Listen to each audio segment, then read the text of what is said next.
We are live. We are live. Original Training Co. Harley. First comment. Let's go. Even before we started. Yep, 2:01. We're late, you know. Here's a treat. Lollipop from Cody. Thanks. Nice. All right. All right. What's up, everybody? Hey, yeah, I feel like we haven't seen everybody for a while. What's been going on? Any cool stories? Nothing? That exciting. All right. Wow. Nothing. You guys are the greatest. I know. Well, Yeah. I've been running a lot. I'm doing a 15K in 2.5 weeks. Ooh. Yep.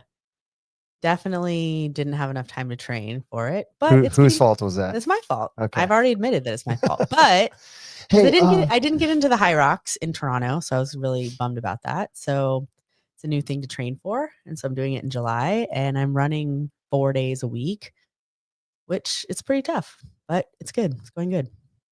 Getting 15K in July. Nate Hall with the Simpson piece. Yeah, we ran our Tuesday night run or Tuesday morning run club yesterday at 9 a.m. and it was like 90 degrees out, and that's good. Heat adaptation training. It's gross everywhere. Just like Brent. We added the 2 sets last week, and I was like jamming, feeling it, and then yesterday I just imploded in that heat. Yeah, I heard some of you guys probably were underhydrated and not carved up enough. I was absentee. Yeah. Why? Pulled my hamstring. What were you doing? We were doing the 40-yard dash, and I was being stupid because I'm fast and I didn't have responsibility for my speed, and I fucking blew my leg up. So you started your run, and like someone with like a sniper came and like got you. Yeah, just like that. It was. I was hoping Ricky had the video of me going down. But. Well, I heard yesterday on the run that you literally you were in the first group. You ran, pulled your hamstring, went down, and then. Who was it? Mike went in the next group, I guess. Mike Camarillo. He went down. Pulled his hamstring. John was in the third group, pulled his quad, and then everybody was like, I think we should just stop. Hey, you can't stop, though. You got to train speed, man. You do, but I'm laughing. Getting old. The first three heats, you guys all went down. I don't think. The first 3 heats? Yeah. It's not a heat. We just are running. It's just the first 3 people. No. Oh. Why not? Oh, you guys went individually? You didn't race each other? It was more like a gradual stumble to the turf. Yeah, because I'm an athlete. I feel like I bruised my heel on the opposite leg. Because I'm trying to decelerate myself on one leg because the hamstring goes out. And instead of just eating shit, I like hobbled and like jumped, but I decelerated so hard on that left leg that my heel was bruised. Yeah, which is #athlete, whatever. It happens, dude. So like, but I mean, honestly, whereas Mike and I were talking today a little bit about it, and like Marissa knows, she's seen me play like my lacrosse alumni game, and like. Even Mike was like, yeah, you're fast. Like he already knows.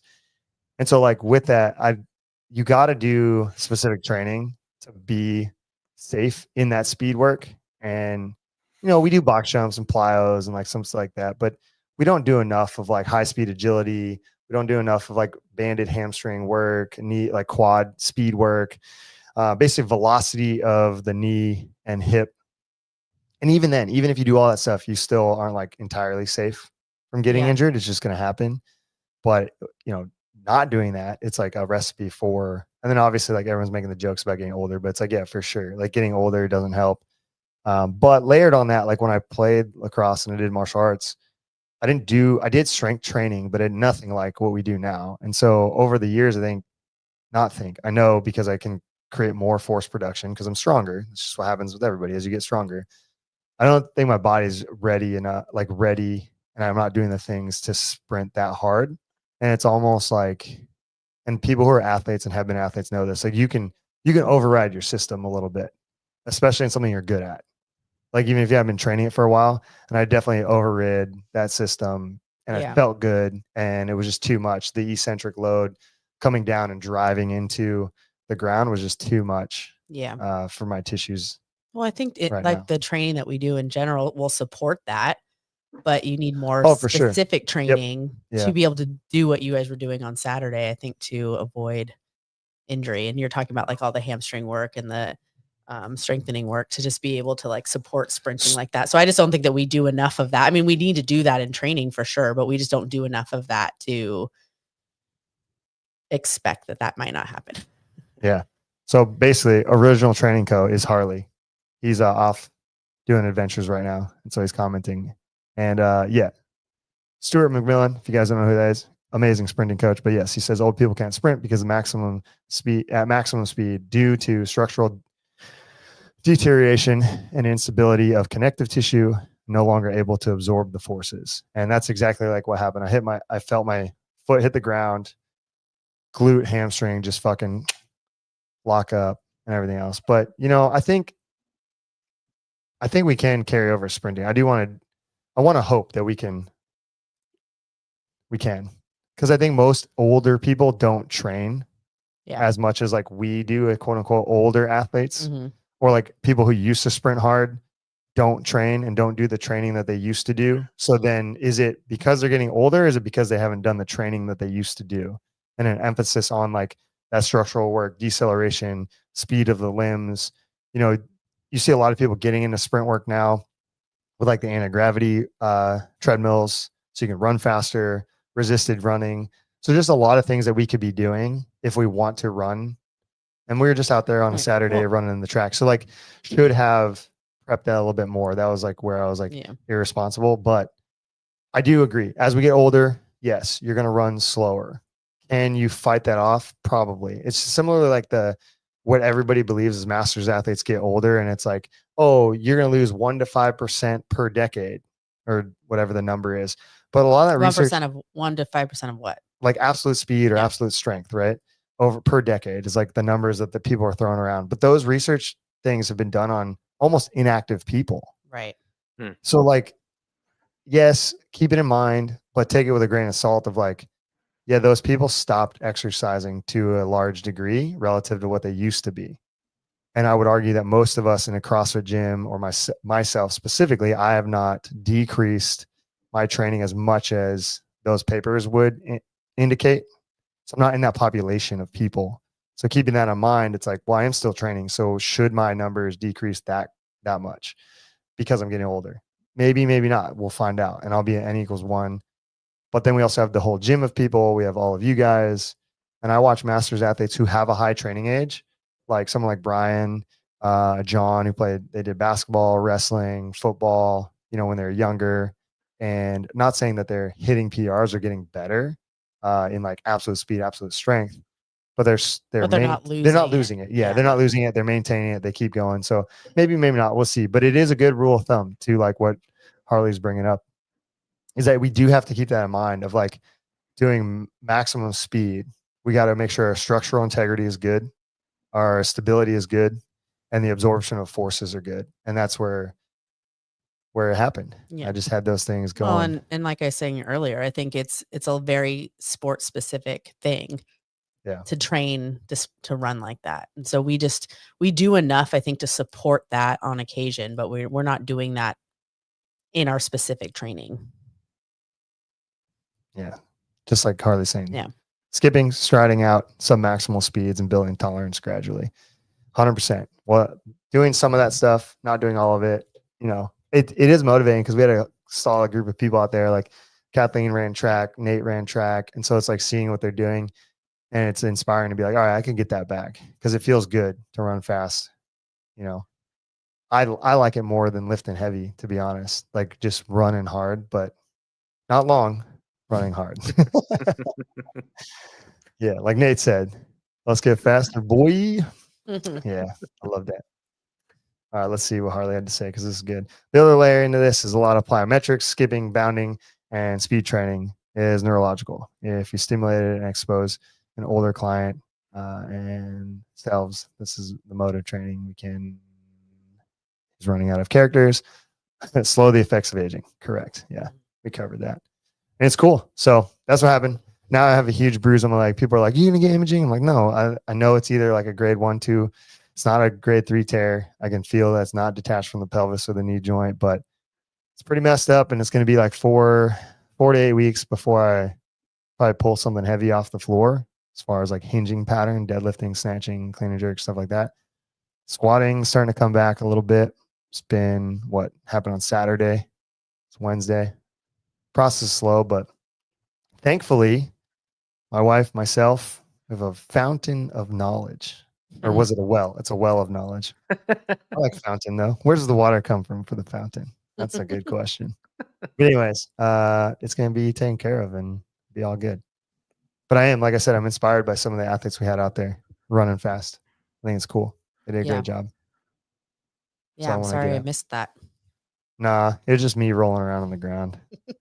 The other thing is I didn't miss a beat though. Like I got up, crawled through the gate, and then like the time gate, and then we had like a mishap, and people were moving the little things around, so we couldn't. So we did like old school stopwatch style for everybody else, and I sat on the ground and timed everybody. I figured out the time gates though. I think someone shifted it like up down because it wasn't completely lined up the way it needed to be. It needed to be like shifted down a little bit. You brought him out. Yeah, they were great. It's just if the laser is off, it's like, oh well, now this doesn't work at all. Yeah. Yeah. It's a bottomless pit of knowledge. Harley saying that's a fountain, a bottomless. No, Pit. then I think that's more equivalent to well. Oh, okay. I mean, you turn on your hose, your water hose. Where's the water going, you know? Nice. The well could dry up. All right. Well, if you're here, comment in the chat. Thanks for your comments already. If you guys haven't watched some of the episodes, go back. We also have, Sophia has been putting the episodes, the older ones, on the podcast on Spotify and Apple. So you can catch those. That way you don't have to turn on YouTube. But we do appreciate the YouTube video views and algorithms. It helps us. We got a lot of followers. It's great. It's a good time.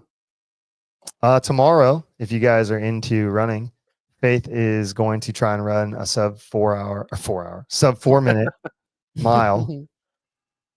It's amazing. That's my pace. It's good. 4 minute mile pace. That's your pace. 4 hours. 4 hours. Yeah. Yep. Catch that. Should be in France. I don't know the actual time, but it's kind of cool. You can look at Amazon. There's a cool lead up. I follow like a lot of women's sports and Nike, and they've been helping her out. She's amazing. But what's more incredible, we were talking about this before we got on, and I was talking to John and Meg about it, and blew Heather's mind. So there's not a single female since ever in the last 71 years, since Roger Bannister, the first male to run a sub 4 minute mile. There's not been a single female, and the closest person is Faith, 407. Okay, wait, you have to ask. You have to Hold ask on, Tyler. okay, I'll ask Tyler. Ask him. But prior to that, the best time recorded for a female is 4:12 mile time. Tyler, how many men recorded in like sanctioned events? There's obviously probably more people that have done it, but sanctioned timed events across the world since in the last 71 years, do you think have ran a sub 4 minute mile? I would say no more than 10. Comment in the chat. Comment in the chat what you guys think. Yeah. Comment in the chat. No Googling either. No Google. Just put in the your chat. answer in. Yeah. What's up, Renata? Put in the chat. How many men do you think have ran a sub 4 minute mile since Roger Bannister 71 years ago did it? The answer is wild. Oh, come on. Why are you going to do that? It is. I'll tell you guys. It could be either is. way. Currently, I looked it up and I got all the data. All time athletics, 5,570 men Right. Are you serious? have ran Crazy. a sub 4 minute mile. And not a single woman. Not a has done it. single woman has done it. And I don't, Dang. look, I'm excited to see her run, and I don't think she's going to do it. No? Why? Yeah, dude, 407 to run a sub 4. So she has to do a 359.9. When did she run the 407? 2019, after she had a baby, which is kind of sick. No, 2023. Excuse me, 2023. The first record holder was 412 in 2019. Then she did it in 2023. So pretty recently. Okay. Faith is about to break a 70-year. 70. It's 71 years, but still 71 years. Yeah. Crazy. No female has done it ever. Not yet. And it's to get that 8 second or 7.1 seconds off is going to be wild. for her to do. You know, because to put it in context, she's got to run 2 seconds faster per 400, which helps people like understand. Like that's a lot of time. If you've ever ran a 400 meters for time, it's like, and then you try to run it again, like to get that time off, it's crazy. Mm-hmm. But Look what Harley said. Let's Look at see. his comment. a friend of mine made the UCL track team with a 420. So yeah. No, he said barely made barely, the UCLA barely. track Oh, team. men. Dang. Yeah. And there's a reason for that. Yeah. The reason why Heather and I were actually talking about this, the reason why is because, and people hate to hear this, but testosterone, bone density, muscle mass, ligamentous strength, and then tendon elasticity Mm-hmm. is greater in men across the board. So we're going to be fitter, faster, stronger, better always. I know people don't want to hear that, but it is the truth, scientific truth.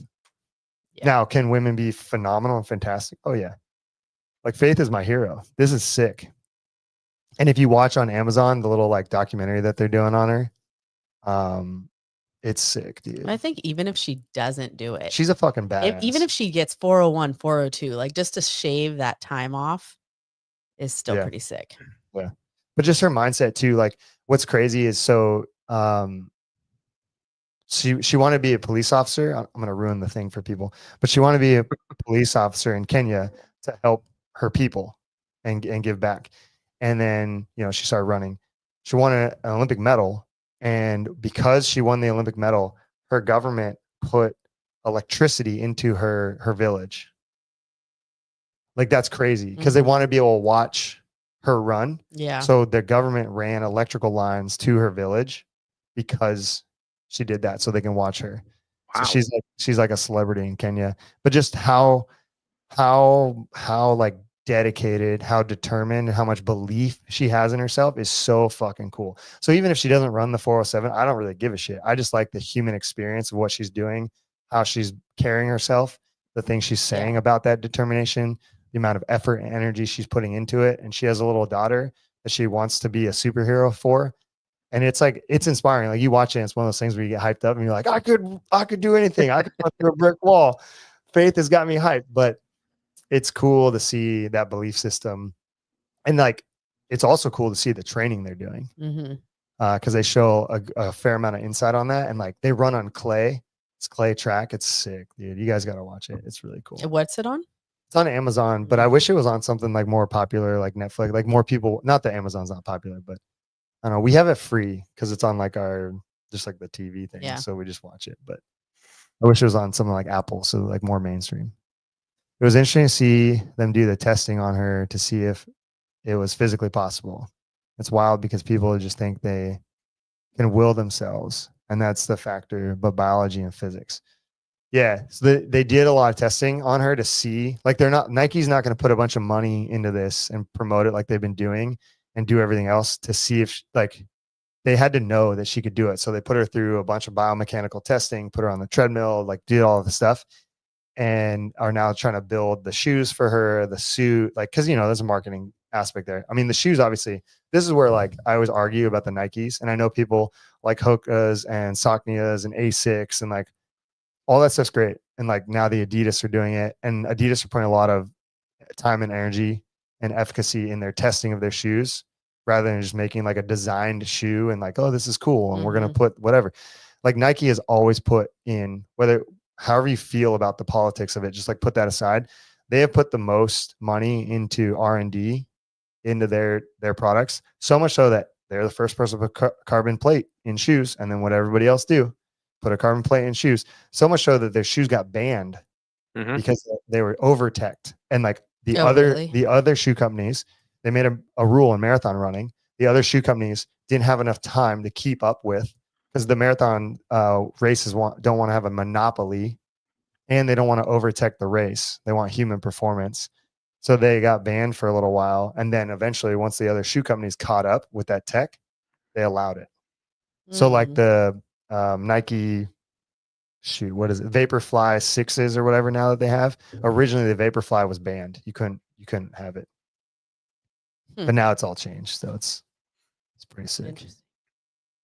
She is about to defy physics, potentially. Or she's just built different, you know? in the enhancement games, the girl's gonna yeah, in the enhanced games, some girl's gonna do a 355. It doesn't count. Doesn't count. No, it's gonna be sick. It's tomorrow. That's kind of cool. This actually will go into what we have planned for today, people. Training. We're going to talk about training commitments, training structures, just some stuff that we share on the back end for coaches. There's Frederick Duncan I follow. If you guys want to follow him, he's like a performance coach, does a lot of sprinting, mostly football players. I do like to follow him and watch him a lot, and I'll share stuff with them because they have a lot of practice research behind what they're doing because they're working with some of the best in the world. Very similar to like Nike putting tech into their shoes. They're not going to F around. Like you're not going to spend a bunch of money on a football player that doesn't have it, you know? Mm-hmm. Like they're making sure that the T's are crossed and the I's are dotted and they're bringing in the right people. So it's cool because he works with a lot of those individuals. And so like, basically I wanted to start with a question for you guys, like what clients should spend, like when we're talking about training, we have a lot of different facets and obviously the hour-long class structure, whether that's Orange Theory, Soul Cycle, CrossFit, is made for people's everyday, right? That fits into the lifestyle really well. And it works great. And it can get a lot of good adaptations. Even doing 3 times a week of like a CrossFit, well, a good training program, it doesn't have to be CrossFit. I use the word CrossFit because we know that there's going to be high intensity anaerobic. We know that there's going to be some aerobic. We know that there's going to be strength and neuro patterning like skills, gymnastics. That's why we do gymnastics and double unders in CrossFit. And if you go to a good CrossFit gym, you're doing other fun skills. Like we've been doing tennis ball throwing in our warm-ups to just drive neuro connectivity. That's a good training program. You do Soul Cycle, very good aerobic, super fun, good for the soul, no strength development, you know? So you're lacking in that area, right? But that's an hour-long class. So like what clients should spend beyond 90 minutes a day of training? Because I'm a strong believer that most of us, because of our daily lives, should spend 90 minutes. It's how you're going to accumulate and acquire that robustness in your and longevity. We were talking today, BJ was like, we're talking about plowing with a plow versus like the machinery of a plow for farmers. Yeah. And I was just like, yeah, dude, somebody had to be out there with a fucking plow and push that thing.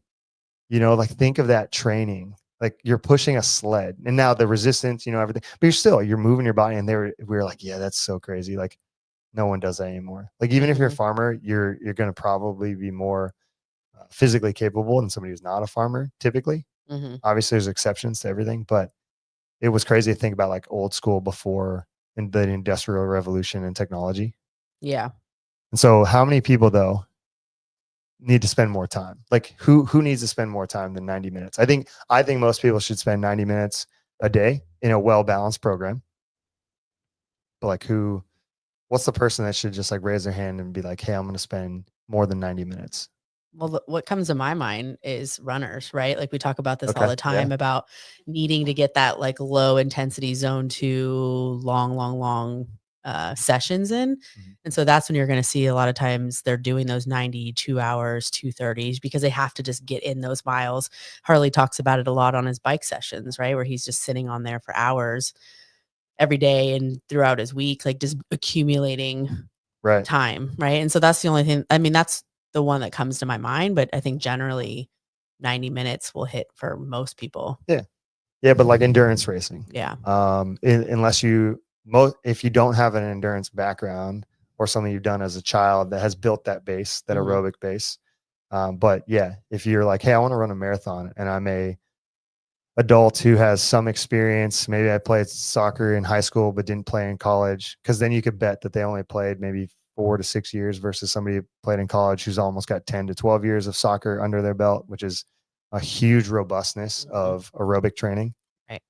Then they could maybe get away with less, but you still got to have your long day. Like if I'm trying to run a marathon, you know, I got to run 10 to 15 miles a couple times a week. Right. The total training volume to run a good marathon throughout the week distribution, you might be anywhere from 50 to 60 miles a week. You know, that just takes a lot of time.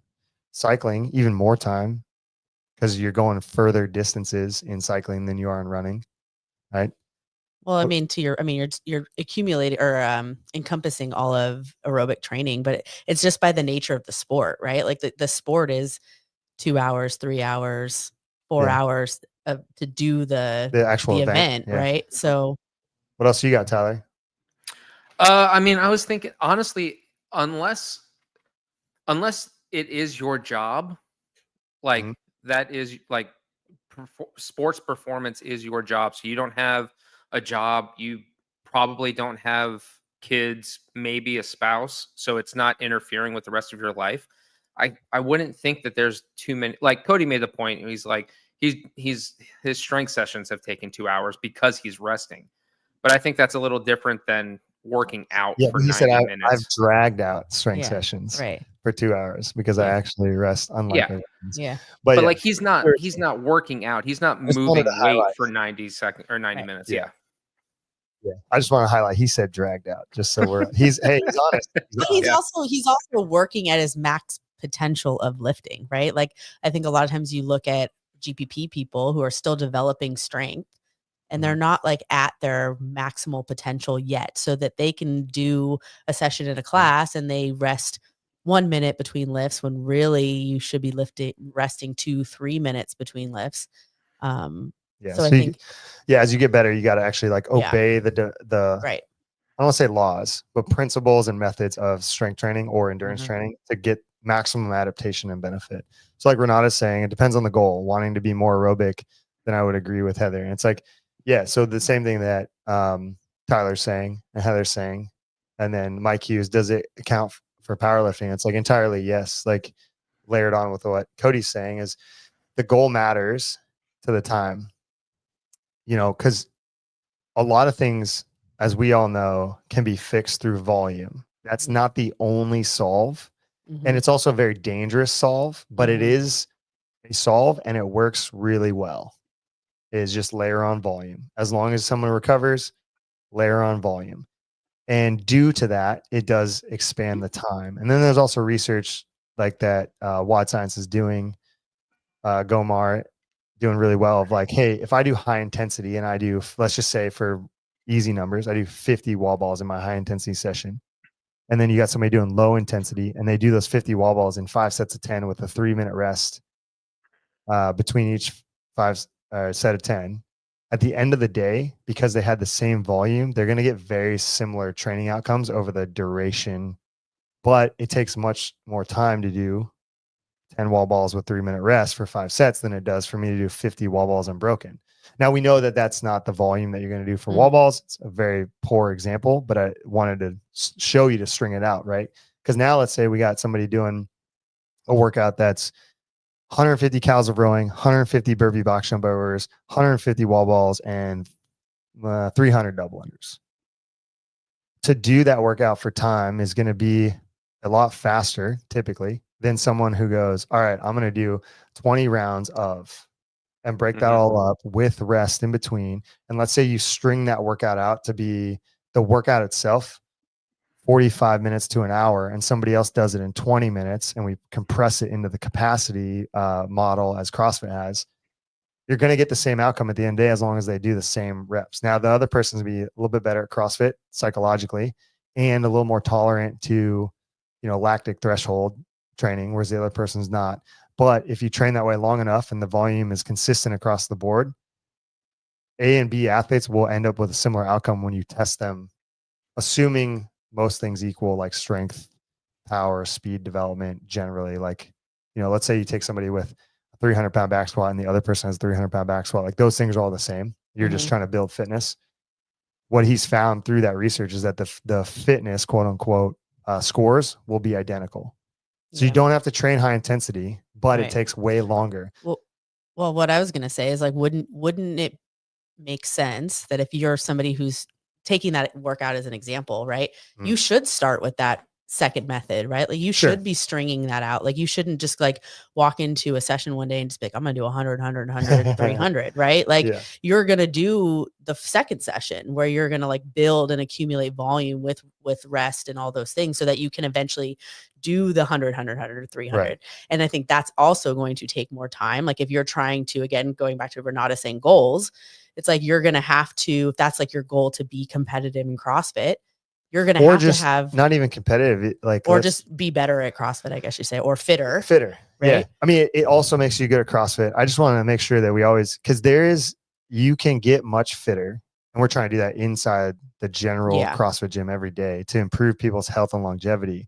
And you can use a lot of the principles and methods from these elite level Mhm. people to make quote unquote normal people, which I would Right, say fitter. they're very abnormal, Right. fitter. But if you find a bottleneck of something, like we're talking about the wall balls, your 5:15 a.m. person who wants to get better at wall balls needs to adopt this model and add more time to their training to get better, because they still need all the other things, right? So Mhm. then that brings us to like the training distribution in Mhm. training, Mhm. right? Mhm. So if you got a base of fitness training where you got strength, endurance, power, you're coming to a CrossFit class, or you're trying to get better at CrossFit as an athlete, or you're an athlete trying to get better at sprinting because you play football, how much time, where does that get allocated, and how do we do that appropriately for people who either A, don't have a lot of time and they're just taking an hour-long class, or they're willing to make that jump of like 90 minutes to 2 hours of training?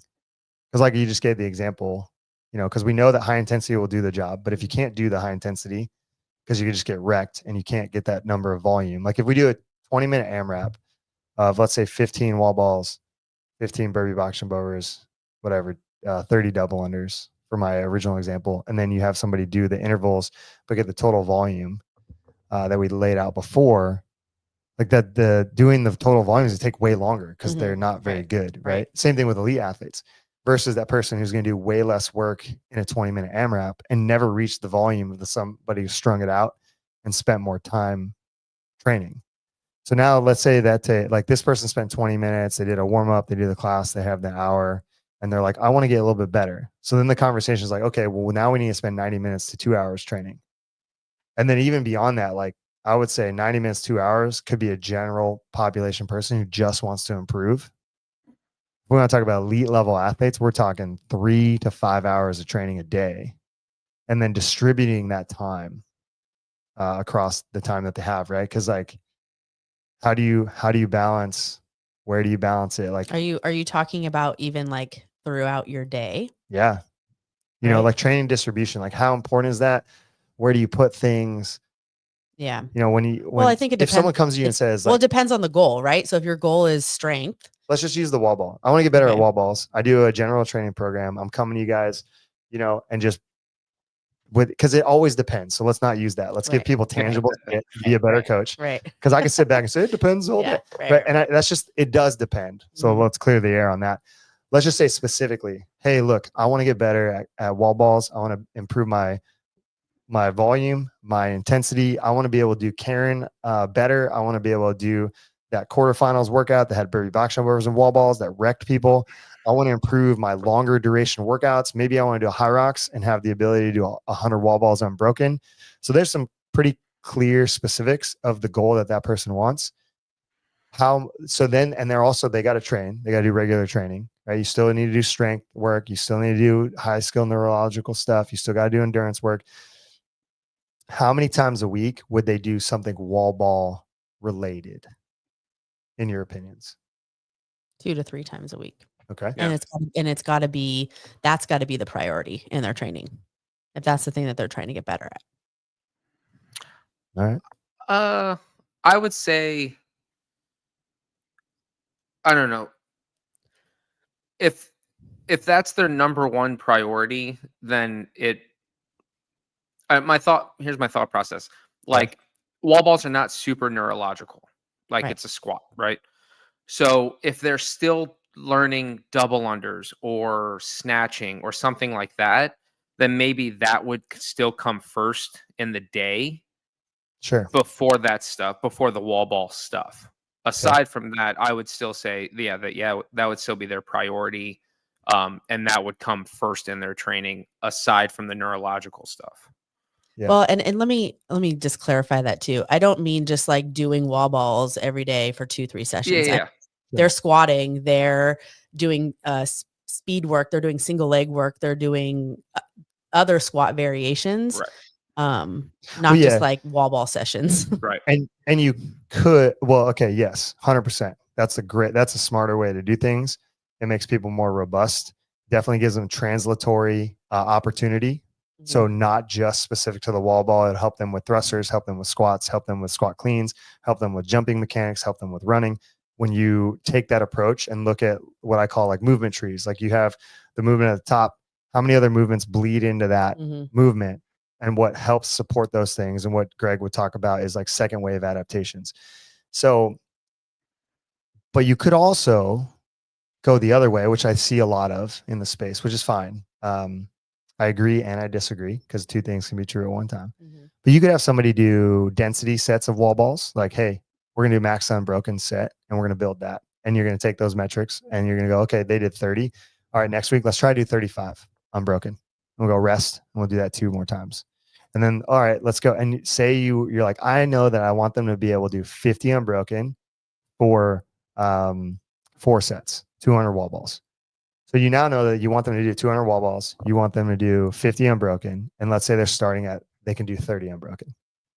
So you're going to build things where you're going to have just volume accumulation day, where you might have every minute on the minute for 20 minutes, 10 wall balls.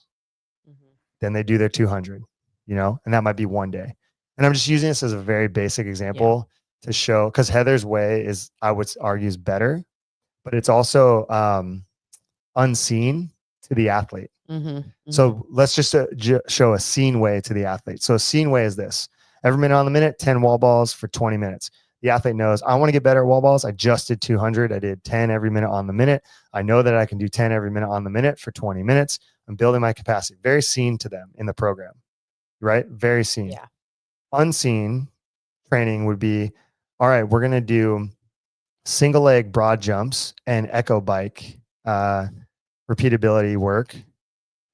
And we're going to build that. Then, one day we're going to do banded good mornings and push press for strength, right? So midline hinging pattern stability work with the throwing portion of the wall ball. Very unseen, but it also improves your deadlift, improves your split jerks, improves your shoulder overhead, improves your handstand push-ups, improves a lot of other characteristics than just doing wall balls. Now, does wall balls improve other things? Yes, but you're not isolating the characteristics, like I said, with the movement tree, to build a larger tree, right? You're getting a little more bang for your buck, though. Sure. So that's unseen to improve wall balls, right? Knowing that we want to do 200 wall balls, we want them to be able to do 50 unbroken. That doesn't mean that you're not going to do wall balls. But so then back to my in your face progression distribution. So you do the 20 minutes, 10 every minute on the minute. Then maybe you do max sets, rest as needed, repeat efforts, and you're trying to build that density to get them to the point where they can do 50 unbroken for 4 sets. Maybe week 1 is the 32 sets. Week 2 is 35 to 40, 2 sets. 40, 2 sets. 45 to 50, and you keep building them each week, right? Very in your face. This is the progression. Okay. You could also do goblet squats, slant board, cyclist goblet squats, better hip mobility, ankle flexion, stability in the trunk, holding in the front rack, compression on the body, building that wall ball position that's really uncomfortable, doing Tabatas of that, doing heavy loads of that, doing front squats, building those things. Also building shoulder overhead stamina, dumbbell presses, and ski erg improves your wall balls. Okay. Not in your face, right? But leaves athletes questioning, like, well, am I really getting good at these things? Because it's not in your face. And I think most people want like in your face training. Right. So they know, I haven't done wall balls in a while. I don't know if I'm gonna be good at them. Right. And so, but the thing is, the example I'm saying that's not in your face training does take more time for training distribution.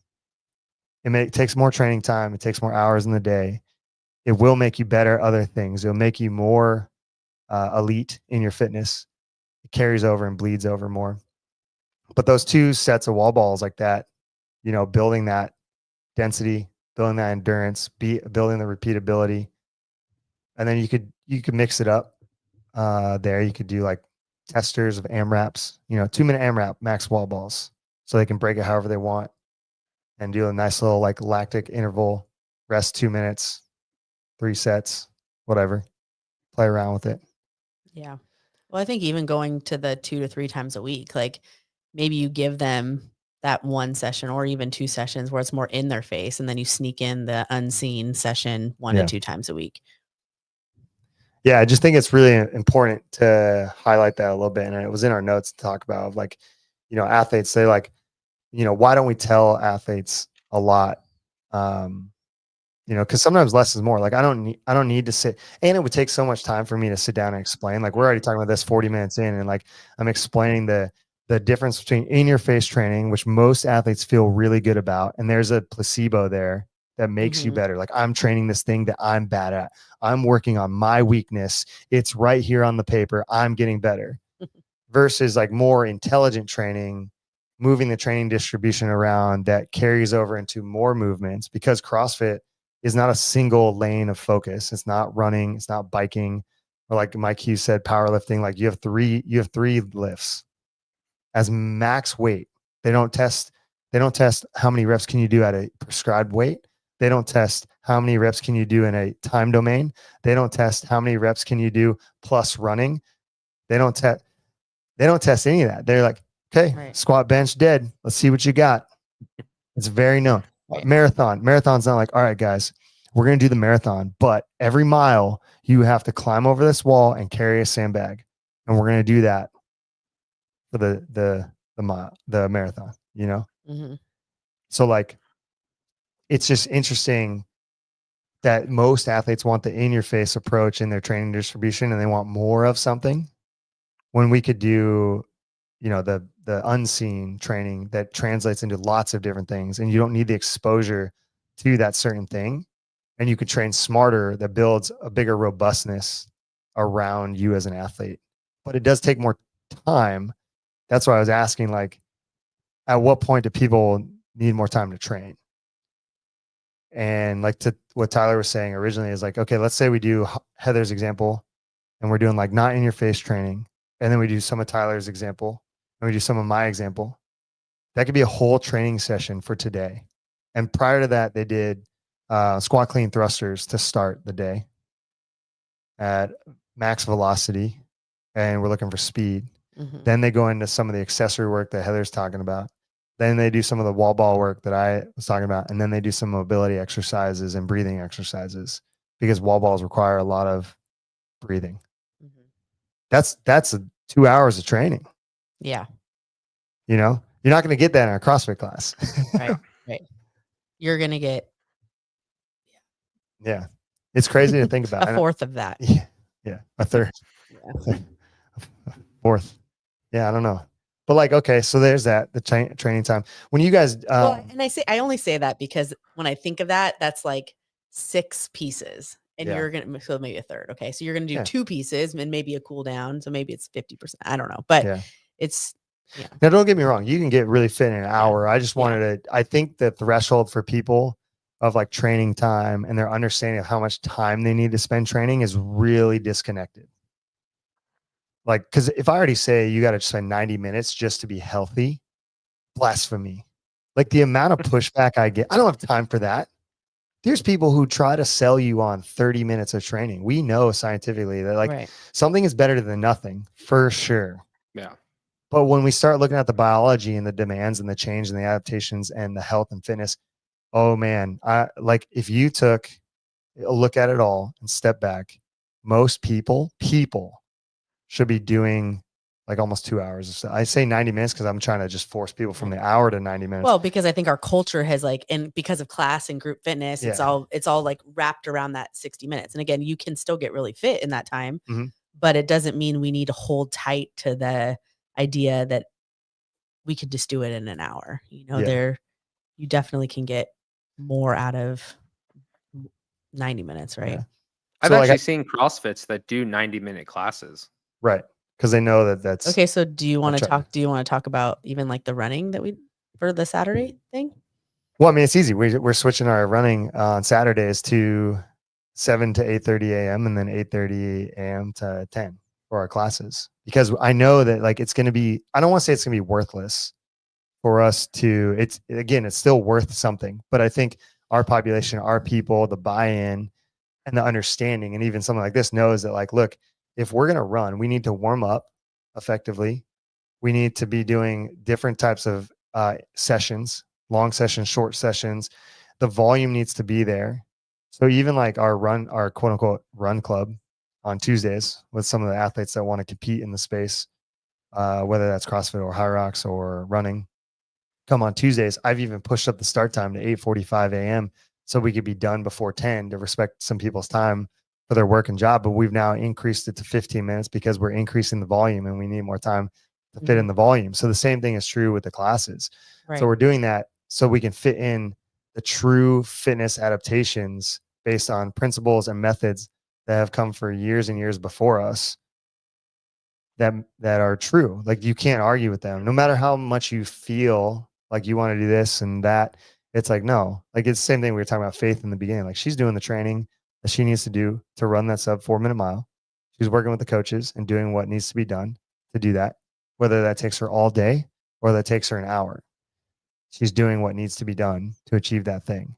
And with aerobic training or long endurance training, we need more time. So we're going to increase our classes to have more time. And that's the same thing true of like the training time that you need as an athlete with any type of goal. And the goal, yes, it depends on the goal. But I would say anybody who has any type of significant goal, you're going to go beyond the hour, you know? Yeah. So like when you're training distribution, so you said 3 days a week of wall balls, you know, let's like bring up an example that I brought up to Noah is like, so like where's a diminishing return in that training distribution? Like could 3 days a week be too much? Like I gave him the example of like, at what point for a competitive male athlete in CrossFit, if you have a 350-pound back squat, and I know that's low, but let's just go with it, and a 400-pound back squat, at what point does that not matter? Like, would you spend too much time trying to increase that back squat and sacrifice that time on other things so that the back squat doesn't matter? Like at what point do you see as a coach, does that diminishing return? Because you can spend too much time running. You could spend too much time doing gymnastics. You could spend, and at a point it has a diminishing return because you're too fatigued. You can't recover from the training. You're adding additional volume. You're already spending 2 to 4 hours training. You're, not prioritizing certain things that you should be prioritizing. And then you just want to jump those 50 pounds. And in the process of that, like when is it too much? Well, the two I thought of, you said of one, like they're not recovering from it, so it's obviously too much. Or two, depending on what their other if they've got a 350-pound back squat, but they can only snatch like 165, like you should be snatching instead of back squatting. So those were the two I thought of right off the bat. Or they can only do 2 bar muscle ups. Or that. I want to go at a 400-pound back squat. Okay, you can only do 2 bar muscle ups though. Like, what are we talking about?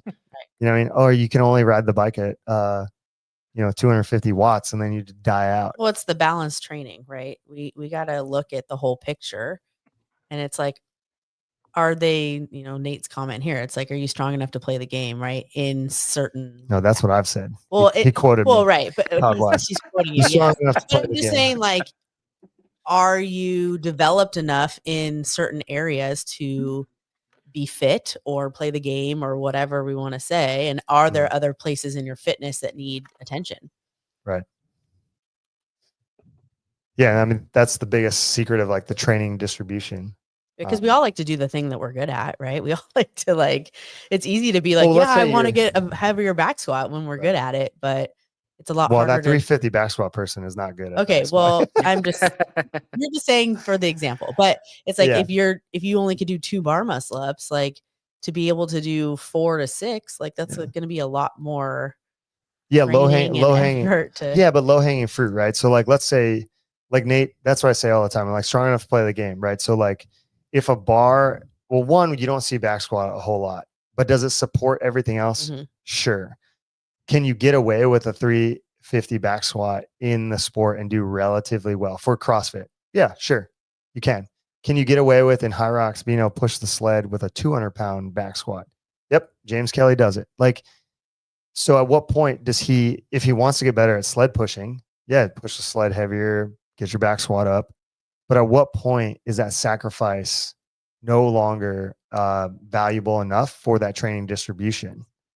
You know, and I think that's something that athletes also miss too in their thought process and in the coaching. And like we do this on our end, I straight up will tell people like, you don't need to do that for the goal that you have. That's a waste of your time. Yeah. And like whether they want to understand that or not, that's up to them. But how often are people staying back on, okay, I just want, like Heather said, I just want a 400-pound back squat because that's cool. Great. That's okay. I can get on board with that because you're being honest with me. You're being honest with yourself. But then don't complain. Well, I didn't qualify for this thing because I did the bar muscle ups in 2s. Yeah, well, we just spent a whole training block trying to improve your back squat from 350 to 400.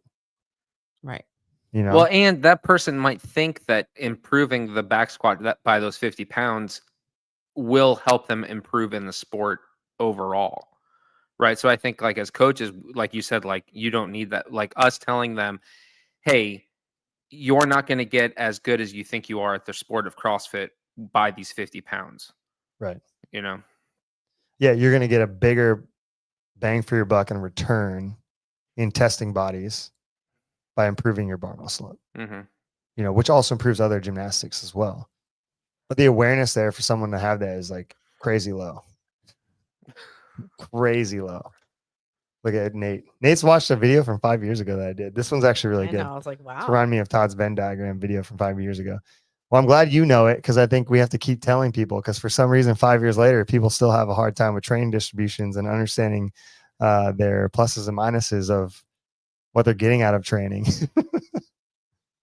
But well, what about layering in another sport on an athlete? So let's say you got an athlete who is just like training for strength and they play football, basketball, baseball. What about it? Like, how do you view that? Right. Because that's like someone taking on more time in CrossFit. Because we always talk about CrossFit, but like, let's say someone wants to do strength training and they also play football, let's say. Yeah. You know? I mean, it depends on the time of the year of what they're doing. But I think general strength and conditioning will improve any sport, and the sport practices itself. That's when you do the sport specific stuff. Yeah. You know? Training quality is not the sport. Right. Yeah. Yeah. I think that people miss out a lot. I watch a lot. Like the reason I brought that one up for Noah in the notes was because I just watch a lot of kids do some weird stuff, you know, high school players, college players. And it's like their coach is trying to, I sent it over to you guys in our group Slack. And I was like, what in the actual fuck is this thing? Like, I quit. If this is the type of training that someone is getting from the strength coach, like bouncing on a BOSU ball and like rubber banding themselves for explosive work, it's like, just have them start off the blocks. Like, and also guess what? Their track coach is going to have them do that.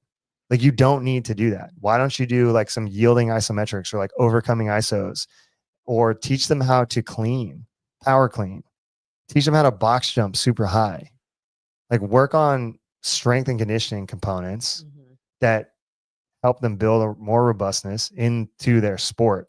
Don't try to make the gym look like their sport. Cause like what you just said is like, they're going to be on the field or on the court or whatever, practicing the specificity of their sport.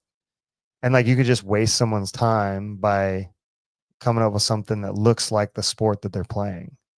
You know, it's weird because people don't think this way because we do CrossFit primarily. And like, if you haven't ever coached any athletes outside of CrossFit, you don't understand that. And so you just like, well, the sport is our training, and it is, but it's also not, you know.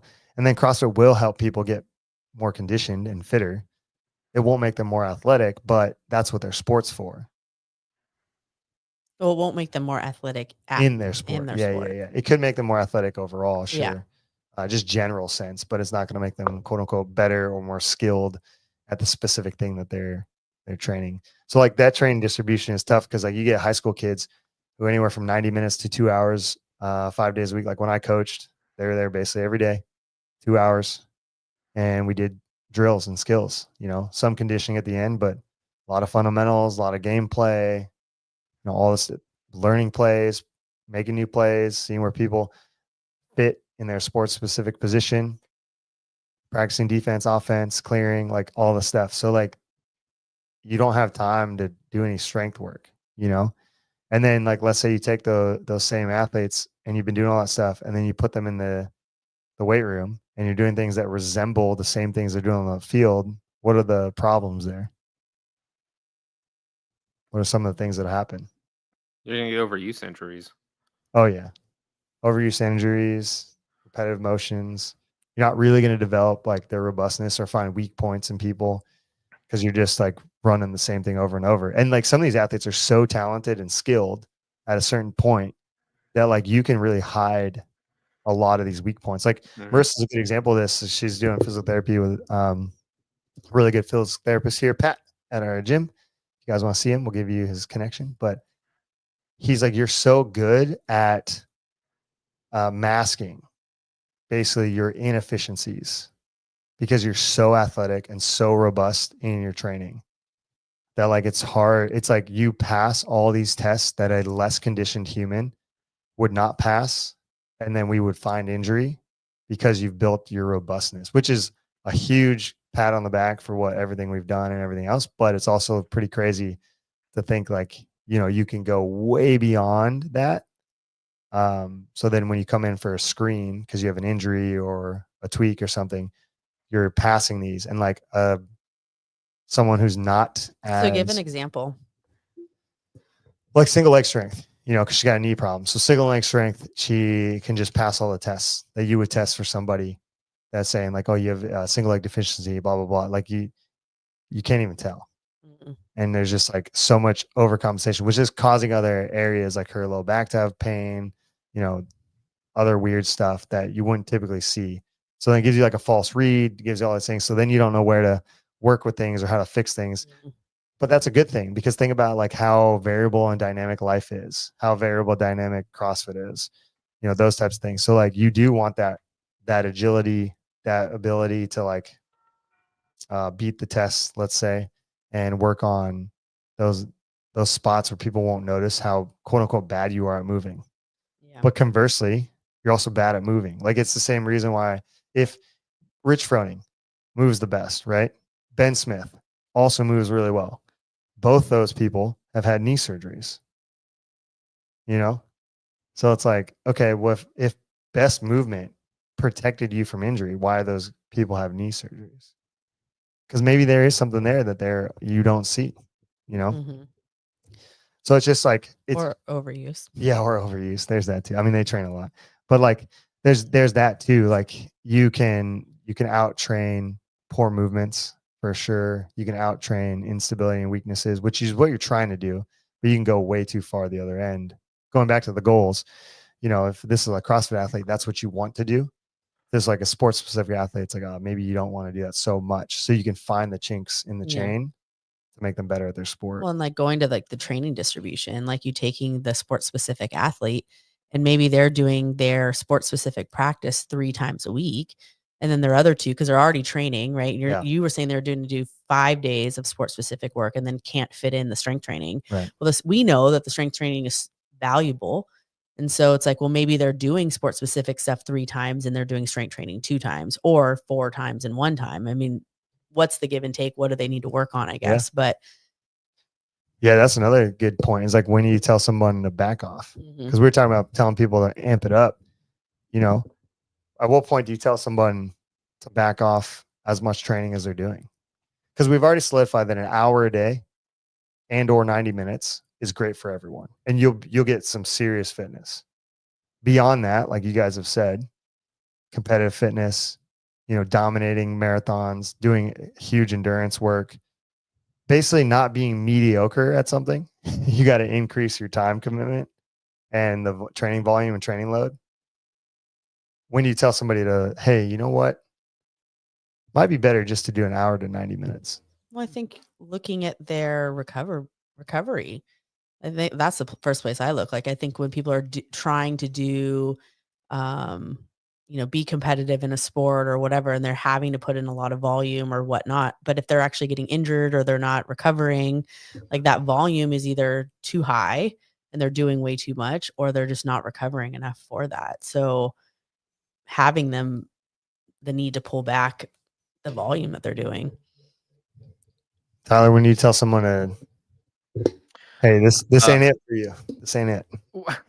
I started using that a lot more often. Yeah.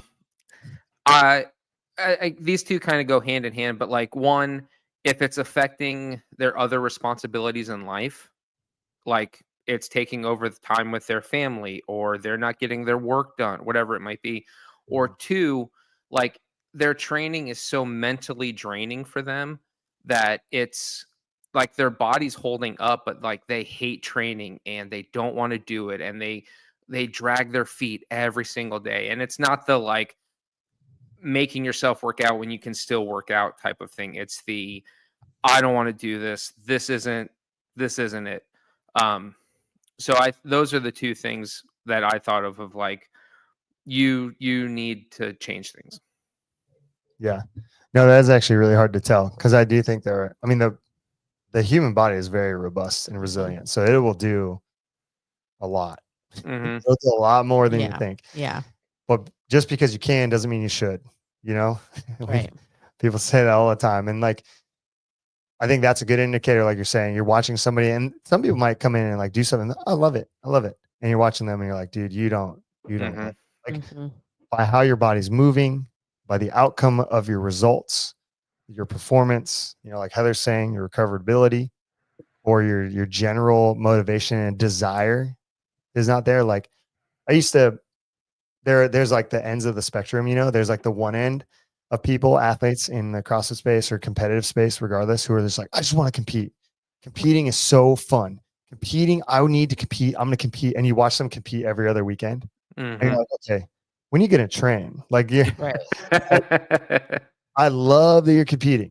But you're finishing 24th, 24th, 24th, 24th, different fields, different workouts, different people. Like clearly you need to like level up if that's your goal, or if the goal is like, I just want to compete. I just want to compete. It's like, okay, cool. So guess what? If you don't get a little bit better, your ability to compete, because you need to qualify for these things, unless they're like sign up, show up stuff, is going to increase. We've already seen that. The demand to qualify for an event is so high now. The demand of your physical capabilities. So it's like, okay, so you got to spend some time training to compete. Right. So we got to like pull that person back a little bit, and it's like that person, like, dude, they're good to go. That person's hungry. They're fired up. They want to train. They want to compete. They want to compete. If they don't want to train, then I'm like, oh, okay, well, like this candle is going to burn out eventually, because you're not going to be able to qualify. Then you're going to be really upset that you can't qualify, and you haven't focused any time on training, and you haven't learned the skill of training and development to get better. And you've just spent all your time competing. So you spent your training distribution time competing and doing random Mhm. events and workouts. And Heather and I have seen athletes like that who don't get any better. And then eventually they figure out, whoa, I need to train. And then they train and they get better. And then they go back to competing. And it's this vicious cycle. Yeah. Some of those people I sit down and talk, I'm like, look, you're competing way too much. I don't know if this is for you. It's not the right, mindset. That's not the right rhythm. You're going to eventually either get hurt or so burnt out or emotionally bent out of shape because you're not getting better. Because that's going to come. You're going to eventually care less about competing and wonder why you're not getting better and everybody else is getting better, because you're going to watch people, your peers, get better and be like, why am I not getting better? And you have no awareness of why. It's because you're just competing all the time. Then there's the other end of the spectrum of people who like never compete, run themselves into the ground training. And it's like, well, what's the point of all this fitness? What's the point of all this training if you're Not going to use it. not going to use it? Yeah. So like those are the two ends where I'm just like, just stop. These two ends need class. Like just go to class, live your life, enjoy fitness. Like to what Tyler was saying, spend more time doing other things, because the 90 minutes hour to 90 minutes is the sweet spot. Cody, it makes me feel cool. Yeah, dude. There are people on the end where like it just makes them feel cool. I'm out here David Goggins. I'm grinding. I'm the hard. I got We laugh, but that's I true. know. I got special program. Right. I got this special program that I'm on. I'm getting so good. But I'm not gonna use it. Hey, you want to do this qualifier? No, I can't do it. Oh, okay. Yeah. The fuck are we doing? And that happens in all sports. CrossFit's pretty apparent, but you got people who get out there and they run, just run and run and run and run. They got to get the medal. And you're like, well, there's that too. That's the other end. But then people run and you're like, hey, you should like do a race or something. Like put this to the test. Like, no, I just want to run. And like the hard thing is like running is health and fitness. So it's like hard to give people a hard time about that because it's like, oh, you're improving your health and fitness. But like at some point, if you're spending copious amounts of hours because you're addicted to running, you should probably do a race, something, And then there's the other end of the people that don't train at all, like Heather's saying, and just want to get a medal. I signed up for this race. That's the same as people want to compete. I'm trying to collect all 3 Tough Mudder. Is it Tough Mudders or Spartan? When it makes the try. Yeah. I'm trying to get all 3. I want the Mega Spartan medal, but I'm not going to train at all for it. I'm not going to train. Well, I'm not even saying that those people don't train. Like they're No, the people out there that are just running miles, but they're not really trying to get better at those miles. Yeah. They're just and if they're doing it for miles. if they're doing it for an hour, yeah, fuck it, leave them be, leave them be, right? But if they're out there like I got to do my long run this weekend, guys. I'm gonna be out on my long run, and they're out there for 3 hours of like your life. It's like, what? Why? What are you using this for? Go run for an hour, come home, do other shit. You know what I mean? But I gotta, like Cody said, makes me feel cool. Guys, I'm out. I'm doing my long run. I put it on Instagram. Check me out. Come along with me on my day while I eat my Stroop waffle and run. What's up, Sophia? She's back. And she's gone. I mean, it's cool. Cody's right. It's cool. It's cool. You guys are laughing though because that's all you see on Instagram. Yeah. Come along with me in my CrossFit training day. Today I did blah blah. Hey, listen, I don't hate on that stuff. I like it, but I just think it's funny if you're misaligned in like what you're trying to get in the outcome. And like training distribution wise, you're spending a lot of your time distributing it into these buckets to get better at training. And you got nothing on the books, like Cody. Here he goes. I'm only signed up for the Community Cup. It's good. Yeah. The Community Cup was lit, but that's a good example of like the culture we're trying to create and develop here is like, hey, we're going to train for something. Yeah. Because it does. There's a lot of effects there, like the psychological stuff that we have on our list here of like the physiology, the psychology, motor learning principles, things that we've covered. Like you got to crawl, walk, and then run, in your training. But once you're doing a bunch of stuff, like we want people to build their psychology around like, I'm building my body. That's why it's called bodybuilding. I'm working on this thing. I need to test it. I need to make mistakes. I need to fail. I need to put it out there. Like you don't build a race car and never race it around the track. You also don't build a race car and don't test it before the big race. You're gonna fucking fall apart, explode, have a crash. Right. There's a ton of testing that goes in. Like Heather asked me, you think Faith ran the sub 4 minute already? I was like, I don't know, but she definitely ran intervals that are testing whether she can do that and have the capabilities, or they're not going to go through with this and all the marketing. She's going to come close. Yeah. And she knows she's going to come close because she put it through the paces. And like, you have to do that. You have to try and put yourself through the paces. It's just like going in to your annual physical every year. Hopefully your annual physical is pretty robust. It's probably not with your doctor though, but hey, let's hope it is. You got to get your heart checked. You got to see where you're at. You get your blood work done. You look at, your lipid levels. You want to test your VO2 max. You got to do it. You got to do it. It's just data collecting, knowing where you're at to build better training protocols so you can improve yourself. Because ultimately that's what most people want, is self-improvement. That's why people come through the doors. There's something that they want to improve about themselves that is either a health issue, a vanity issue, psychological issue, and all of those things can be done through the vehicle and the means of training. And then you got to make sure that those training distributions are correct. And then the culture that we want to build is like, okay, we're going to work on this thing. So then we can test it, see where we're at, build a new baseline, new benchmark. And it's something that we learn in OPEX. And you do it all the time, test, retest. Like, what's the point of like doing all this if you're not going to test it, train it, see if it got better? Right. Well, I think a lot of times people in the gym have like they're psychological around like the test, right? And they just like, and like they're Cody signing up for the community cup. right. Well, and it's just like I don't want to put myself out there. I don't want to compete. And it's like at the end of the day, it's not about that. Like who cares? Like really at the end of the day, like what you do, it's only about the retest, like seeing if you're actually physically getting fitter or whatever. Like it doesn't matter really where you land on a leaderboard or whatever, unless you're trying to be competitive and all the things. But I think that's like one of the things here in the gym where like you're trying to get people to like train for specific events and like pick something to do and train for, to like give them a reason to push themselves forward beyond just coming in and like getting sweaty, which is good. Right. But it's like giving them more purpose in their training.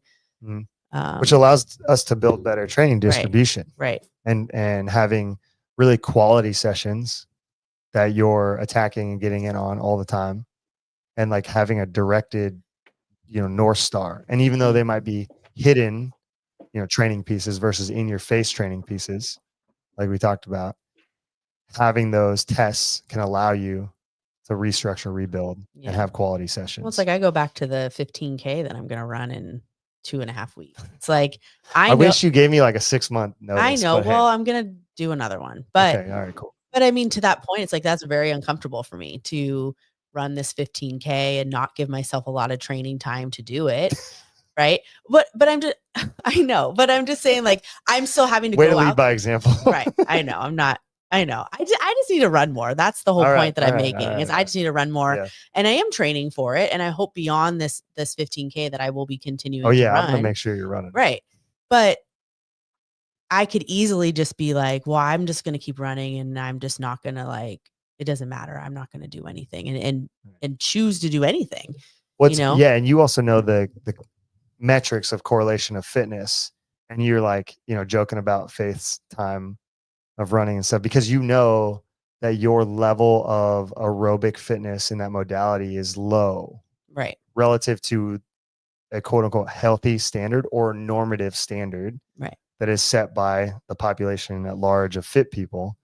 And so you just want to increase that so that you can, yes, be more and more competitive in CrossFit, but also, deep down it increases your health and longevity in a really positive way. right. So we're choosing to distribute your training into more running, one, because the test is so close, and two, because we know that that's going to give you a huge return. It's low hanging fruit in your arsenal, right?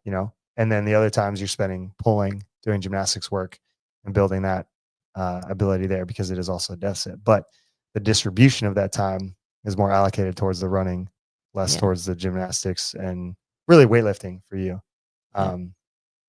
So yeah, it's a good example, but like people have to build that ability through their psychology of, hey, I want to put myself out there. I want to compete so I can learn something about myself, and then reallocate their training time to improve the lagging areas.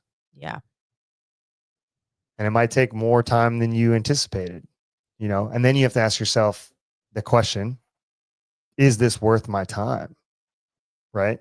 Is the pain point of, because again, like we said, and we're going to say this ad nauseum, you train an hour a day, you're fine. You're going to be fit, healthy.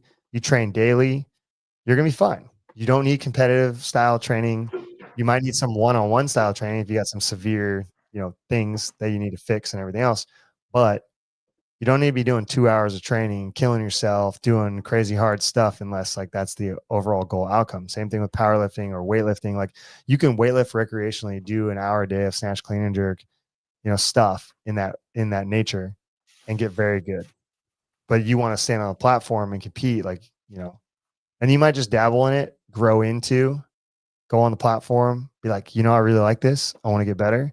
Increase your training time, increase the distribution, work on that loading, and then come back and retest yourself again. Mhm. And then you have a new cycle to go through, a new training to focus on, a new block to build.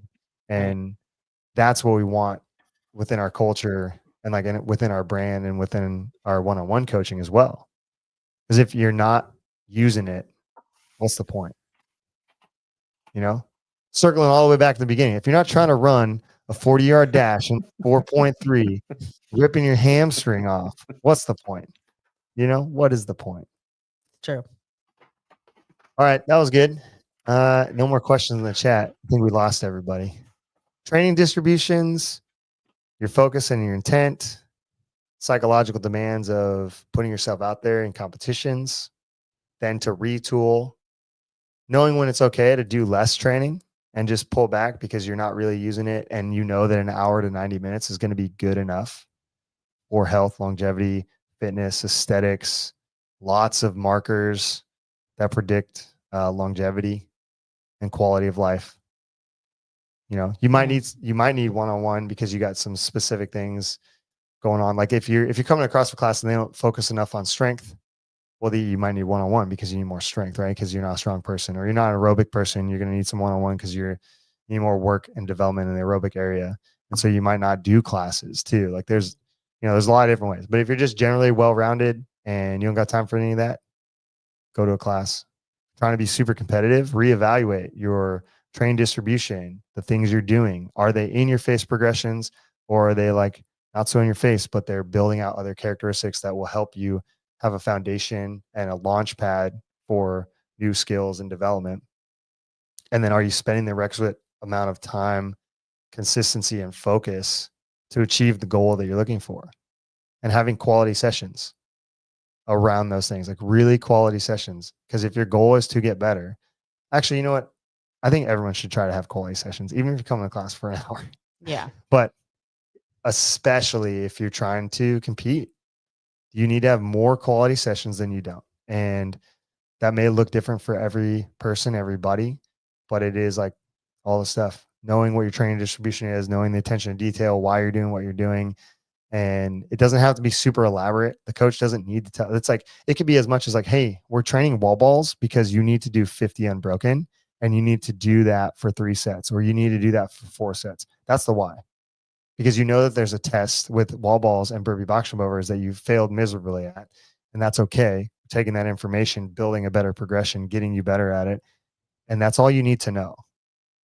Like, so sometimes you need to know way less, but you just still need to put in the focus in that training and get better at it, especially if you want to be more competitive. But I mean, that same approach actually could filter down to anybody trying to get better at anything, honestly. It's just more imperative for people trying to compete at a high level. Yeah. Because you can make a lot of mistakes. You could fail like 50 times more than somebody who's trying to be competitive. Like, you got to fail, and you got to fail fast so you can learn from those failures. And failing is really good. And everybody in any set point of beginner to pro needs to fail. But your ability to narrow those margins and learn quickly from those failures as a pro is what is going to be the difference maker to make you a champion and guide better training to make it distributed much better. All right. Hopefully that was helpful to you guys. And no more questions. We lost all our viewers, but hey, it's summertime and it's hot, and you're going to lose all your electrolyte balance in your sweat. So go on over to 25-8 to get your hydrate and build strawberry lemonade, 2.5 grams of creatine. It's got all the things you need to keep you going all summer long. So check them out. Good stuff. Share with your friends. And we'll see you guys in next week. If you have any questions, or you want to hear us talk about something or a topic, put it in the comments on the YouTube. I check those regularly. You can always DM one of us. Always looking for things to talk about.